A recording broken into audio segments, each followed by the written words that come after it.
Quand les nouvelles s'affolent, Métropole fait le point. Le point tous les matins, simultanément sur Radio et Télémétropole.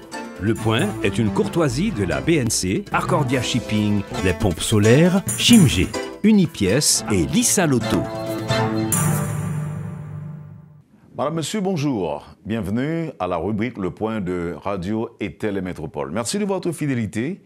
Merci de l'intérêt. Notre invité ce matin, le professeur Jacques Nézy, pour commenter l'actualité. Ça va être une expérience nouvelle. C'est en tout cas ce qui est... c'est en tout cas ce qui est sorti de cette rencontre de haut niveau tenue à Kingston, Jamaïque, hier. Une rencontre qui a réuni plusieurs dirigeants de pays, dont les États-Unis, la France, le Canada, le Mexique, entre autres. Des promesses sont faites, notamment par les États-Unis, qui annoncent le déblocage ou encore une aide additionnelle de 100 millions de dollars en prévision du déploiement de la force multinationale en Haïti. Les gangs, comme vous le savez, les gangs qui aujourd'hui encore contrôlent la situation, contrôlent beaucoup plus de territoire. Haïti aujourd'hui, c'est la peur, avec plusieurs milliers de détenus en cavale. Madame, Monsieur, nous allons commenter tout ça ce matin avec notre invité, le professeur Jacques Nézy, qui est avec nous ce matin sur le plateau. Il intervient en direct de la France et c'est avec plaisir qu'on l'accueille sur le plateau de la rubrique Le Point de Métropole. Bonjour professeur et bienvenue. Bonjour Monsieur Théodore, bonjour à tous les auditeurs, les internautes de Métropole. C'est un honneur et c'est un plaisir pour moi de répondre à votre invitation. Professeur, vous suivez comme tous les Haïtiens qui sont à l'étranger, vous suivez tout ce qui se passe en Haïti. Et je présume que ce n'est pas de gaieté de cœur que vous gérez les informations qui vous parviennent d'Haïti ces jours-ci. Non, ce n'est pas de gaieté de cœur, puisque nous aussi, on vit avec nos tripes, avec nos émotions, avec aussi l'identité qu'Haïti représente, avec ce qu'elle incarne comme pays digne, fier, qui a eu une trajectoire fulgurante, et le monde. Alors, il y a toujours cette lecture ambivalente que nous renvoie Haïti quand on croise un étranger, pensant toujours que, bien, il y a un perpétuel chaos, entre guillemets, qui s'installe. C'est sous cette grille-là que les étrangers analysent Haïti, un pays rebelle à toute réforme proche de la civilisation des mœurs démocratiques et des mœurs politiques. Mais tel n'a pas été toujours le cas. C'est un pays aussi qui a fait montre de grande résistance et qui a su tirer de ses ressources locales et extérieures la capacité de rebondir. Ça, c'est ce premier sentiment. Le deuxième sentiment ambivalent, c'est le sentiment qu'on a qu'il y a toujours un perpétuel recommencement et que très souvent, sans chercher la responsabilité de l'extérieur, je crois la grille de lecture que je privilégie assez souvent, eh bien, c'est l'absence de vision des acteurs locaux. Ils ne comprennent pas encore la nécessité de se constituer une sorte de communauté politique autour d'une unité commune, d'une vision commune, eh bien, qui mettrait l'intérêt d'Haïti au centre de leurs actions. Pour le moment, on n'en prend pas encore le chemin, mais comme je le dis, il faut espérer que cette fois, eh bien, l'intérêt national va primer sur les intérêts claniques et les intérêts mesquins. Donc, de l'extérieur, on vit mal cette situation, puisque chacun de nous a des parents en Haïti, et que Haïti, très souvent, reste, pour certains d'entre nous, aussi un laboratoire qu'on fréquente pour en faire la matière de réflexion, la matière de nos travaux, la matière de nos livres, de nos textes. Mais c'est également un pays où on y va pour se ressourcer, parce que l'extérieur, on sait très bien, on y est par la force des choses, mais le principal objectif, c'est de revenir en Haïti et de se mettre au service de la jeunesse. Donc ça nous manque, et également cette persistance de la crise exerce des effets complètement négatifs sur le moral et aussi sur la réalisation d'un certain nombre de projets que chacun d'entre nous nourrit et pour faire leur retraite, par exemple, leur dernier jour, comme on dit, en Haïti. En plus de notre passé glorieux, en plus de ce que Haïti représente en termes de ressources, en termes de richesse, en termes d'hospitalité, qu'est-ce que nous avons en Haïti pour prouver le contraire à ceux qui parlent de chaos aujourd'hui? Eh bien, il y a d'abord la jeunesse haïtienne. C'est un pays qui a une population, 64% d'habitants, 64% des Haïtiens ont moins de 30 ans. On peut dire que c'est une richesse extraordinaire. Et puis, par le jeu de la mondialisation, cette jeunesse pourrait, à ce moment-là, être un vivier nourricier pour Haïti et pour le monde. Quand on voit, par exemple, les liens que tisse cette jeunesse avec le monde, tous les Haïtiens ont envie de partir, mais je ne vois pas cette obsession de quitter Haïti comme étant négative, mais c'est parce que chaque Haïtien qui part a toujours ce projet de revenir. Donc il faut considérer qu'il y a ce va-et-vient et cette relation de transitance, entre guillemets, que chacun nourrit avec Haïti. Et peut-être cela s'explique aussi par nos origines, puisque ce n'est pas notre terre à nous, on a été transplantés sur cette terre par la force des choses, par la colonisation française. Bon, alors, deuxième ressource, bien, c'est le climat. Troisième ressource, c'est l'occupation géopolitique d'Haïti. Il y a une capacité de commercer, de réaliser des échanges commerciaux avec un grand pays comme les États-Unis d'Amérique, avec toute l'Amérique latine, les Caraïbes, etc. On est bien situé. Et puis, troisième élément, c'est notre histoire. Notre histoire qui est une histoire universelle, n'oubliez pas, où le mot égalité a eu tout son sens, le mot liberté aussi, c'est-à-dire que Haïti a parachevé la colonisation française, la Révolution française, c'est un grand pays. Là encore, c'est une ressource exportable, non seulement sur le plan touristique, mais aussi sur le plan intellectuel. Donc, il y a l'Afrique, par exemple, cette terre attend encore de se réconcilier avec Haïti. Or, pour le moment, toute notre diplomatie ignore par exemple, l'Afrique.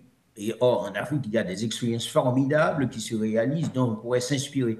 Donc, j'ai envie de dire, et puis il y a quatrième ressource, notre diaspora, c'est-à-dire la ressource qui pourrait, résiduelle, la ressource qui pourrait participer à la reconstruction d'Haïti. Elle est disponible, compétente, patriote, incorruptible pour certains. Donc, elle réunit toutes les caractéristiques pour donner à Haïti un autre élan.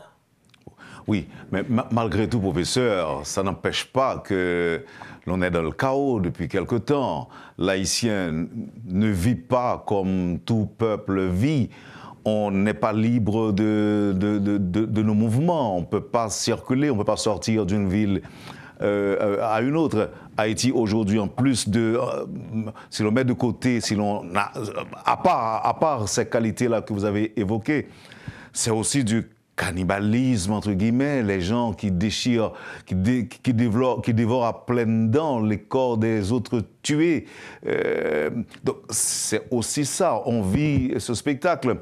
Par exemple, le kidnapping tel qu'il se pratique aujourd'hui, certains gens parlent de l'esclavage.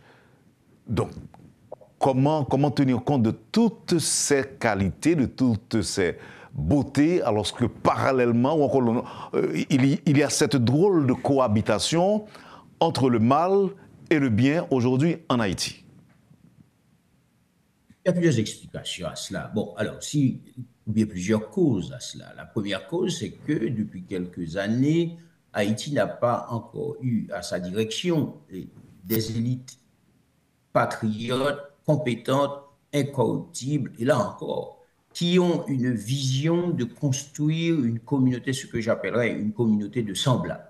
C'est le titre de l'essai qui serait publié bientôt. Une communauté de semblables où chacun considère l'autre comme étant son égal. On est encore loin, malgré toute la trajectoire qui a marqué l'indépendance haïtienne et qui a combattu justement cette société inégalitaire de la colonie, pour hériter de la colonisation. Donc il nous faut maintenant reconsidérer l'haïtien comme étant égal à soi, c'est-à-dire les hommes politiques dans un premier temps. Deuxième temps, il faut aussi une nouvelle, j'ai envie de dire, on parle de classe politique en Haïti, bon, peut-être c'est un mot assez trop fort, mais sans doute il faut maintenant de nouvelles femmes, de nouveaux hommes qui s'intéressent à l'action politique, qui s'engagent, et qui s'engagent non pas pour se remplir les poches, non pas pour s'inscrire dans les stratégies de gains d'accumulation rapide avec toute l'impunité garantie, mais il faut maintenant des patriotes, des patriotes. Assez souvent, je dis qu'il faut des hommes vertueux et qui réunissent trois qualités, c'est l'incorruptibilité, la compétence et le patriotisme. Ça, il nous en manque. Donc, il faut reconstruire le pays avec de nouvelles figures. Et c'est ça le grand dilemme aujourd'hui. Alors, certains disent on peut pas, il n'y a pas de génération spontanée, c'est vrai, il y a des hommes politiques qui sont encore là et que les médias leur donnent la parole, ils ont encore la possibilité d'occuper l'espace public, mais certains d'entre eux auraient dû déjà être châtiés, c'est-à-dire mis de côté et donner la place de préférence à de nouvelles figures. De nouvelles figures, il y en a en Haïti, il y en a à l'extérieur. Mais alors, tout à l'heure, vous avez souligné aussi les dérives de la société haïtienne, notamment le banditisme ainsi que ses pratiques cannibales.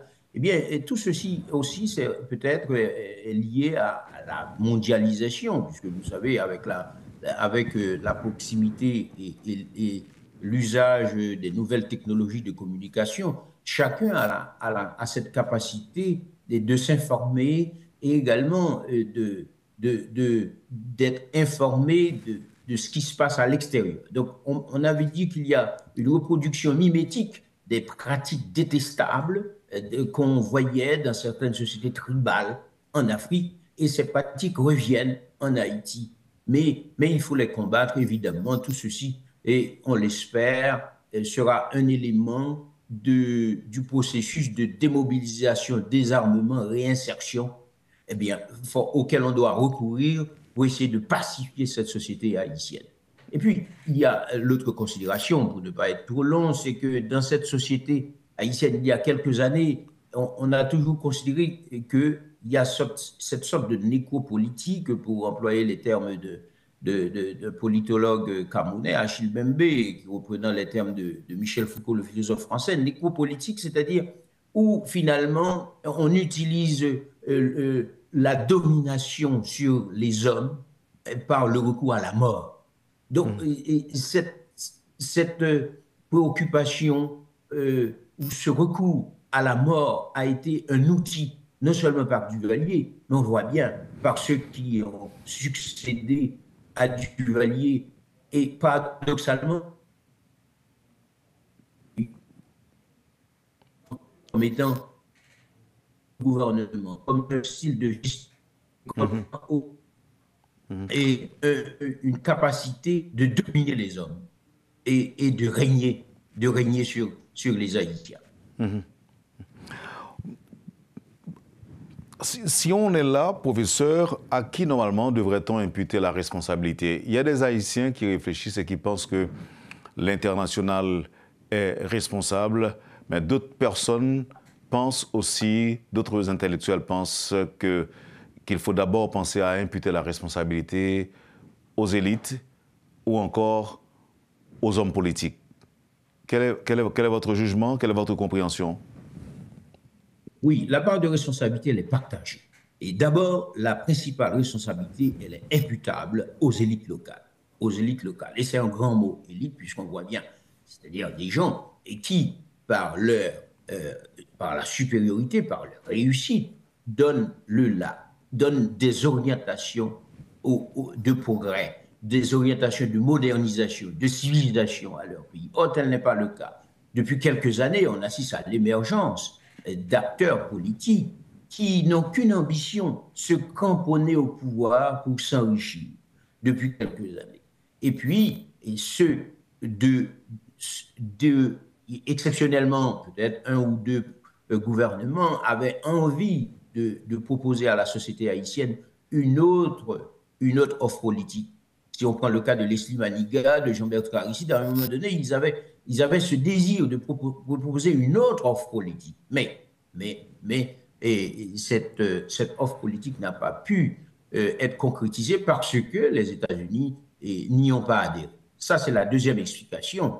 C'est-à-dire, à côté des élites locales qui ne sont pas certaines d'entre elles et qui ne s'intéressent qu'à se cramponner au pouvoir, mais il y a aussi la responsabilité, là encore, avant d'interroger la responsabilité des élites internationales, les élites locales, là encore, très souvent n'ont pas su tirer et mettre à contribution les apports extérieurs. Si on prend le cas de 1994, 1994 s'est accompagné de la reconstruction de l'État en Haïti. On a remis sur pied la police nationale. C'est vrai qu'il y a eu plus d'armées dans des conditions improvisées, mais c'est qu'il y a l'international qui s'est investi dans la reconstruction de la police nationale, la réforme de la police, pas du pénitencier, de la réforme pénitentiaire. Il y a eu aussi la réforme de la justice et aussi la réforme économique, puisque on peut en discuter, mais il y a des tentatives de libéraliser l'économie, d'établir de nouvelles règles du jeu. Il y a eu aussi la réforme de l'administration publique, la création de la Commission nationale pour la réforme administrative CNRA, et la réforme du code douanier. Autrement dit, il y a eu en 1994 tout un ensemble d'initiatives qui tendaient à reconstruire l'État, à montrer que c'est un État de droit qu'on a envie de former. Mais par la suite, ce sont encore les élites locales, ce sont encore les Haïtiens qui ont tout saboté. Si on prend le cas de la police nationale aujourd'hui, qui est en lambeaux, mais il ne faut pas y voir la main de l'extérieur. Ce sont les Haïtiens eux-mêmes qui ont détruit cette institution, et puisque par la politisation, par l'intrusion des malfrats au sein de la police nationale, par l'instrumentalisation politique de la police nationale. Donc là, ce sont les Haïtiens eux-mêmes qui sont responsables de la déconfiture, de la catastrophe. Puis, il y a aussi la responsabilité de l'international. L'international a commis 2 erreurs en ce qui concerne Haïti. C'est un problème, et son erreur, c'est un problème de modèle. Très souvent, il ne se prend pas le temps de comprendre la spécificité haïtienne et que l'international est toujours pressé de proposer une greffe sur le modèle, de proposer une greffe sur un corps haïtien étranger qui mérite beaucoup de scruter davantage, qui mérite une compréhension davantage, puisque c'est un pays qui a une topologie spécifique compte tenu de sa trajectoire historique, compte tenu de sa composition sociologique. On ne peut pas imposer des modèles extérieurs. Et on voit bien qu'il y a toujours un rejet de ces greffes, puisque ces greffes ne s'incorporent pas à la réalité haïtienne. Ça, c'est l'excès, on a envie de dire, qu'on observe chez l'international, toujours pressé et toujours prêt à apporter, si vous voulez, un modèle déjà tout fait, préfabriqué et instrumentalisé et expérimenté ailleurs. Ça, c'est la première erreur. La deuxième erreur de l'international, c'est d'avoir mis entre guillemets l'émancipation politique haïtienne. Certains considèrent Haïti comme étant une menace compte tenu de la trajectoire d'Haïti au XIXe siècle qui a empêché à l'Empire napoléonien de se reconstruire, qui a dû vendre la Louisiane et qui, quelque part, qui a participé à l'ascendance des États-Unis d'Amérique. Donc, forcément, les États-Unis voient mal ce naïf, mais qui a un mastodonte, Haïti, quand même. Ce petit pays, ce petit pousset, mais qui grandit à côté de grands. Mais tout ceci fait que l'international, et notamment les États-Unis d'Amérique, exercent une emprise toujours étouffante, asphyxiante, et qui met entre parenthèses l'émancipation politique haïtienne. Il faut arriver à cela. Donc les élites, et enfin, pour trouver ce lien entre l'explication que j'ai donnée, les erreurs des élites locales et les erreurs des élites internationales, notamment des États-Unis, maintenant, il faut engager ce processus de réappropriation de la souveraineté haïtienne et de reconstruire cette émancipation politique. Mais cela ne peut se faire à travers une stratégie bien pensée et aussi une élite intelligente. Une élite intelligente qui sache très bien négocier cette reconquête sans renoncer aux intérêts des uns des autres. on devra mettre du temps avant d'y arriver, professeur. On s'imagine l'existence de ces élites-là, même si elles ne se manifestent pas. Et on parle de ce pays-là, on parle d'Haïti qui n'arrive même pas à prendre ses responsabilités. Regardez ce qui s'est passé hier. C'est comme si on était des enfants et qu'on n'est même pas en mesure de réfléchir pour trouver une solution à l'impasse politique. Ce sont les étrangers qui ont adopté hier une décision de manière à ce que nous puissions sortir de ce bourbier. Je ne vous apprends rien, mais à titre de rappel, je vous dirais que qu'en réunion à la Jamaïque hier, la communauté internationale en partie a adopté une décision selon laquelle on devrait donc avoir une gouvernance bicéphale avec un conseil présidentiel de 7 membres et d'un Premier ministre pour une sortie de crise. On a eu donc les États-Unis, le Canada, la France, l'ONU, la CARICOM, entre autres, qui ont participé à cette réunion. Et vous avez une idée de ce qui s'est passé après, dans les minutes et les heures qui ont suivi la tenue de cette rencontre. Ariel Henry a jeté le tablier.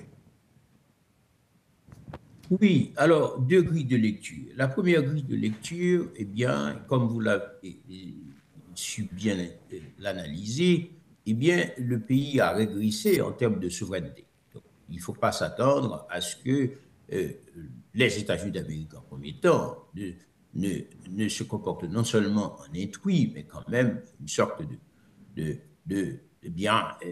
de proconsul, de super présidents d'Haïti qui imposent leurs solutions. Parce que, disons, les élites locales ont démissionné, ils n'ont pas assumé leurs responsabilités. Et l'on voit bien, depuis les 3 dernières années, ils sont marqués par cette incapacité des acteurs politiques à s'entendre autour d'une solution. Donc, à un moment donné, on ne sait combien de fois il y a eu des réunions, des déplacements même à Kingston, à Jamaïque, qui constituent une sorte de rabaissement pour la dignité de l'Haïtien. Quand on voit ce grand pays aujourd'hui, eh bien, remettre son sort à quelques petits États caribéens et sous le contrôle de leurs patrons. Donc, justement, cette situation donc, nous conduit à revisiter cette grille de lecture, ce paradigme d'État-patron, d'État-client. On sait très bien que le patron, finalement, les États-Unis, impose leur loi à l'État-client et, entre guillemets, même cet État, il s'est effiloché complètement en déconfiture, l'État haïtien en l'occurrence. Donc, il y a donc cette logique de reproduction de la domination américaine qui aujourd'hui, eh bien, pérennise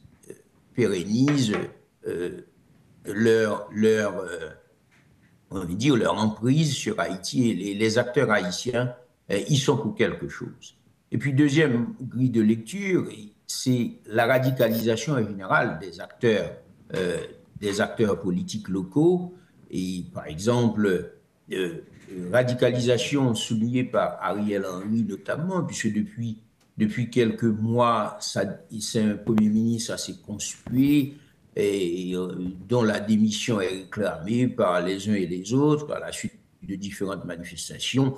Et finalement, il aurait dû mettre sa démission depuis quelque temps déjà, parce qu'il n'a pas montré sa volonté et politique de résoudre un certain nombre de problèmes. D'ailleurs, on peut dire que c'est un Premier ministre méprisant, indifférent aux souffrances des populations. Quand on sait que les quartiers de Martissan, de Carrefourfeuille, de Tabar et aussi de Pernier, et ces quartiers sont vidés de leurs habitants et ces gens vivent un cauchemar, dorment en pleine rue. Jamais ce Premier ministre n'a manifesté une empathie auprès de ces populations souffrantes. Donc, quelque part, il a eu une sorte... il a gouverné, entre guillemets, c'est un grand mot de dire qu'il a gouverné, il était toujours hors sol, et lui et son gouvernement. Donc, le sort des Haïtiens les préoccupait peu. De quelque part, on avait dit qu'il était temps pour ce Premier ministre de tirer les renseignements de son écurie, de l'incurie de son gouvernement, de son incompétence, de son indifférence et de son caractère méprisant vis-à-vis de cette population. Merci, professeur Jacques Nézy. Le mot tourne d'après moi avec vous.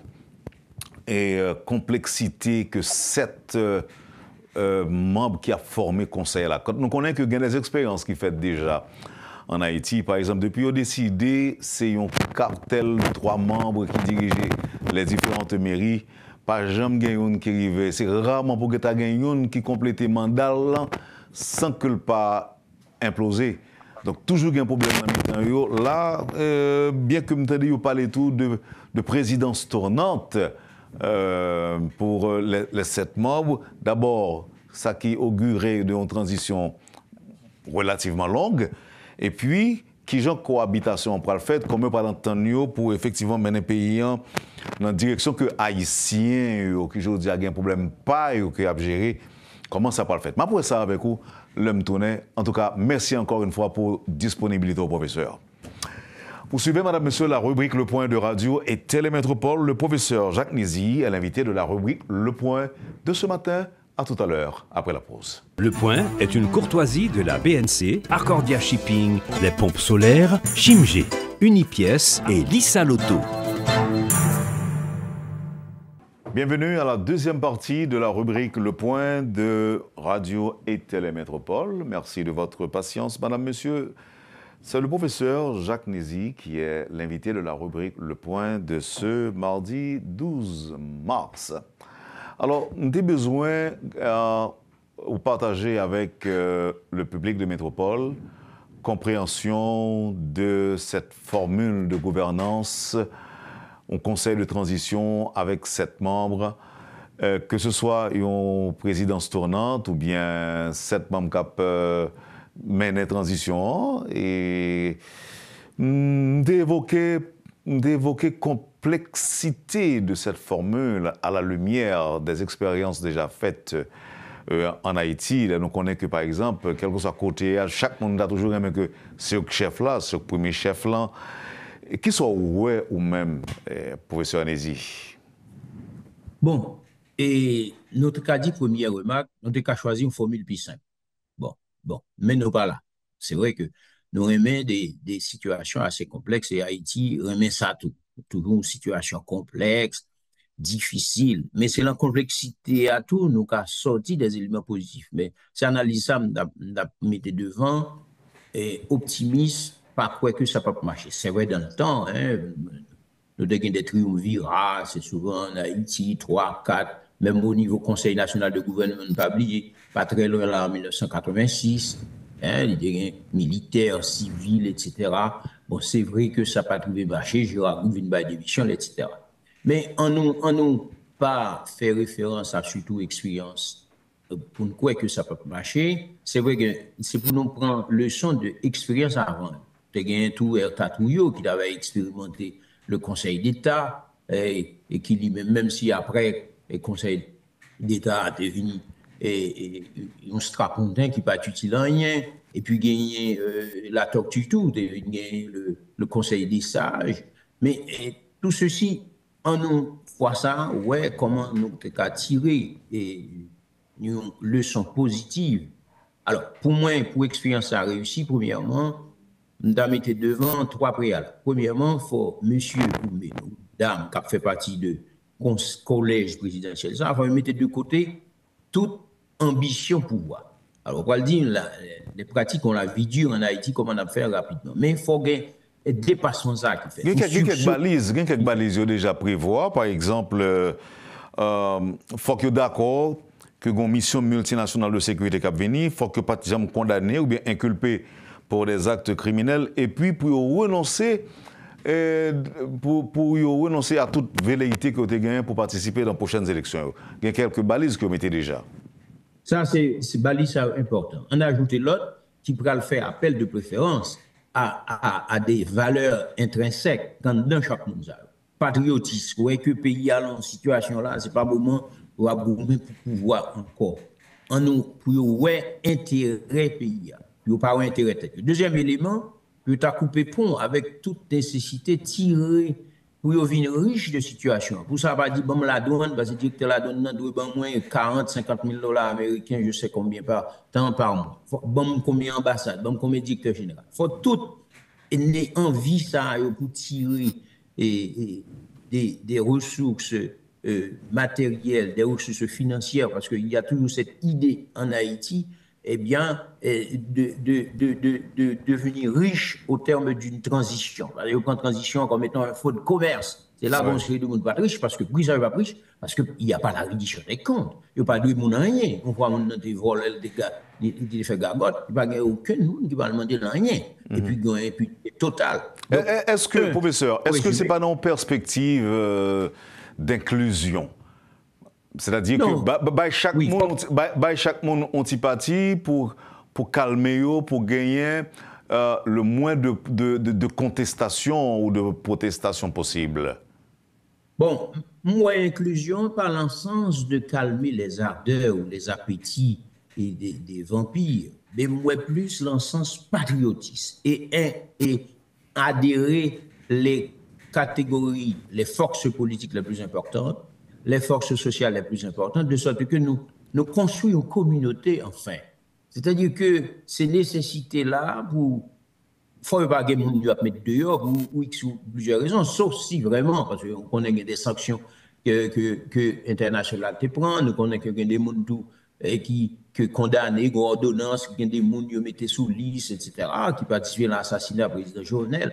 Donc déjà, comme c'est de monde que la justice déjà mettait son banc, ou bien la morale publique mettait son banc. Donc, moun sa yo déjà connaît, yo pas qu'à là-dedans. Mais en dehors de cela, il faut être le plus inclusif possible pour intégrer maximum de monde qui est représentatif de quelque chose, d'une opinion politique, ou bien de courant politique, d'une tendance politique, de sorte que il y ait moins de contestation, comme on dit, possible, et pour décision, il y a plus de légitimité, parce qu'au fond, le Conseil présidentiel, d'où il tire sa légitimité. Donc, la légitimité a venu par capacité morale et incontestable, mon et puis, deuxième élément, par capacité pour travail, puis retirer le pays dans la situation tragique liée là. Donc, c'est là la légitimité à venir par assentiment population va exprimer quelques jours après, ils ont commencé à voir comment Mounsa a évolué. Mais si ça nous dit, c'est pas lié au fait, tout le monde a considéré que, bon petit pam là, pour me sauver, pour me plein proche moins, eh bien, nous avons rentré dans un scénario catastrophique. Est-ce que nous avons senti que la population, les besoins prioritaires de la population, ils ont mentionné dans la feuille de route imaginaire que tu as gagné pour soumettre, moi, je me dis feuille de route imaginaire parce que bon, on dit c'est sécurité et élection, mais dans sa population, et là, je dis, on n'a pas tellement senti grand besoin. Par exemple, on prend éducation. Année ça, m'a demandé, un peu le monde a posé cette question, combien de jours tu peux le faire sous l'école. Dans le moment que je parle à pile l'école dans la région métropolitaine n'a pas fonctionné. Est-ce que c'est sécurité comme premier élément?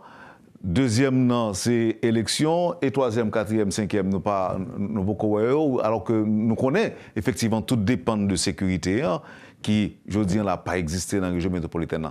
Quelle forme d'agenda ou bien de feuille de route que tu as dû soumettre à ce pouvoir? Oui, il faut une approche holistique.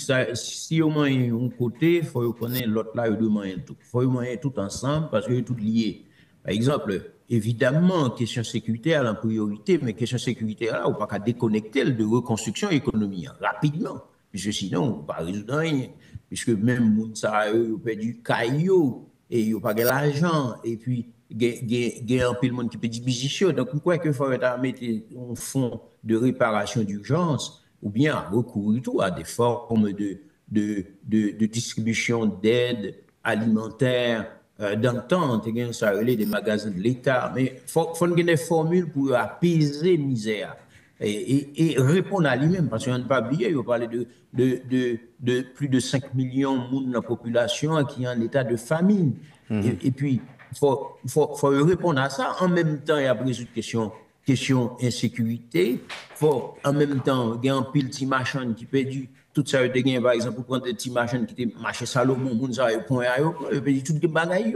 Donc, faut l'État, gagne l'argent dans la mettre sous pied. Il ne peut pas mettre, par exemple, une sorte de banque ou bien un fonds de reconstruction du tissu économique. Et il y a un pile de monde qui perd des positions. Et pas d'assurance. Il faut l'État lui-même, il est capable de venir pour aider les gens à repartir. Parce que sinon, situation économique là, si désastreuse, et que finalement, nous parlons qu'on est la disette, et puis et la misère. Donc, il y a urgence de penser en même temps à un agenda qui vient là-dedans, plusieurs éléments, mais côté, il y a agi sur tout élément ça en même temps, pour nous capables d'avancer, créer la paix. La paix n'a pas seulement les armes qui baissent, mais les gens ne vont pas manger, ne vont pas faire boîte pour stimuler à l'école. C'est une situation qui est intenable et que l'État et collège présidentiel ça va mettre sous pied et puis nous espérons tout. Il y a l'argent d'un pays pour économiser. Par exemple, là, regardez au Premier ministre qui a 24 véhicules d'elle et qui en cortège des véhicules à n'importe 150 000, 200 000 dollars américains, plus blindage, etc. On va couper tout gaspillage, ça, et puis dans les ambassades, tout bon gaspillage. Il y a des diplomates, tout. Il est capable de faire moins de ministères, 10 ministères par exemple, et puis faire un seul ministère avec plusieurs attributions. Peut-être qu'il y a mettre attribution à des directeurs généraux, plus de compétences, capacités, mais faire un gouvernement très resserré vraiment et couper des frais, des faux frais, des directeurs généraux, gaspillage dans le pays. Et tout, si on fait économie de tout ça, on a besoin d'éléments nécessaires pour faire une distribution. On est capable de redistribuer tout petit cop bas mal les régions, les gens qui ont 6-7 petits gens, l'État n'a pas prévu rien pour nous ça. Il faut qu'il y ait des allocations et en nous essayer beaucoup plus penser à soigner misère ça.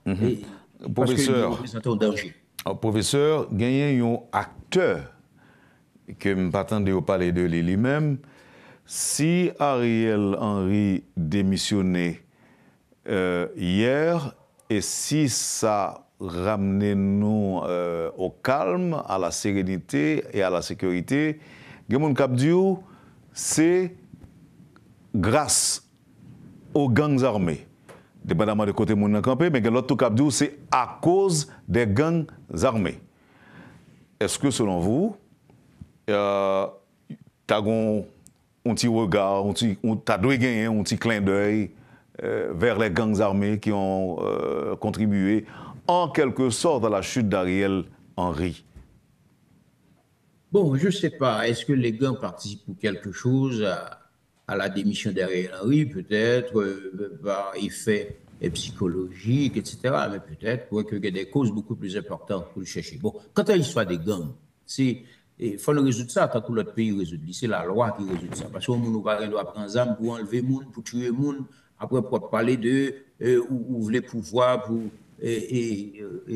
équilibrer la société. Non. Si le monde voulait faire de la politique, il y a des voies, des moyens légaux pour faire de la politique. Donc, laissez banditis, il y a la loi qui s'est prise. Donc, première chose, pour gagner, il faut qu'il trouve une solution. Ça a été déjà expérimenté par la DDR. Il faut tirer tous les renseignements nécessaires de l'échec du programme démobilisation, désarmement, réinsertion. Donc, les gangs, de mon point de vue, il n'y a aucune négociation à avoir avec des malfrats, des bandits. Ils ont commis trop de tort à la population sans aucune idée d'amnistie. Il faut aller vers la loi, c'est-à-dire que, punition et en même temps, et châtiment, déposer les armes, proposer des solutions pour ceux qui souhaitent réinsérer la société. Mais là encore, on a besoin de fonds pour aider les gens à reconvertir dans la société. Mais j'ai beaucoup de doutes parce que là, a gagné. Regardez dernièrement là, il y a des conteneurs vidés là, selon mes informations, c'est de l'ordre de 18 millions de dollars américains que les commerçants ont perdu qui étaient des conteneurs qui ont pillé. Donc, des gens qui gagnent de l'argent facile comme ça, comment on va le reconvertir en dehors d'un châtiment. Bon, ça c'est la première chose. Deuxième chose, gang aujourd'hui, un peu de monde penser que ils porté quelque chose, c'est parce que certains ont dit qu'il y a eu des liens incestueux entre les gangs et les différents gouvernements. D'ailleurs, ce gouvernement, ça a météo, là, on a des tout chefs mondiaux, c'est président tel qui débat aux armes, c'est ministre tel qui débat aux armes. Donc, ils ont été les outils, les instruments des hommes politiques. Maintenant, il faut arriver vers ça. Il y a un coupé cordon ombilical là. Qui monde qui a fait ça rentrer dans le pays?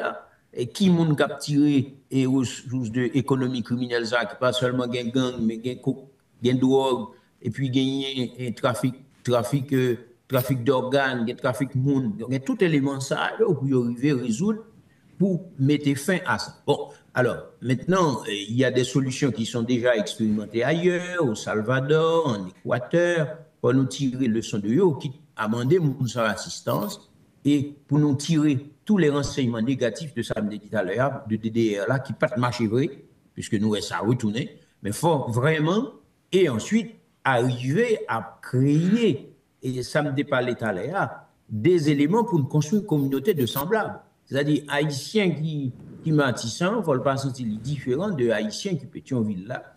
Donc, il faut tout le monde ait la même chance égale pour arriver à construire la vie dans la société. Nous avons besoin d'une société beaucoup plus égalitaire.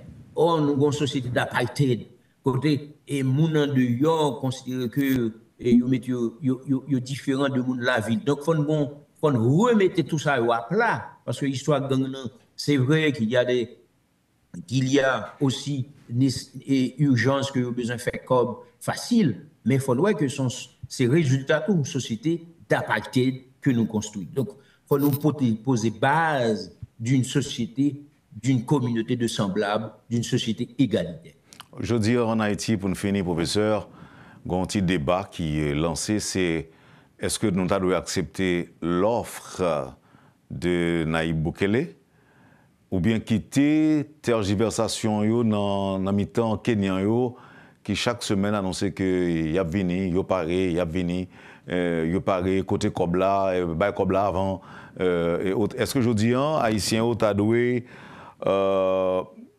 jeter des volets sous le Salvador avec l'offre promise par Nayib Bukele, le président de ce pays? Et moi, je suis tenté de dire oui, d'intégrer cette offre dans la mesure où il faut l'adapter à la question haïtienne.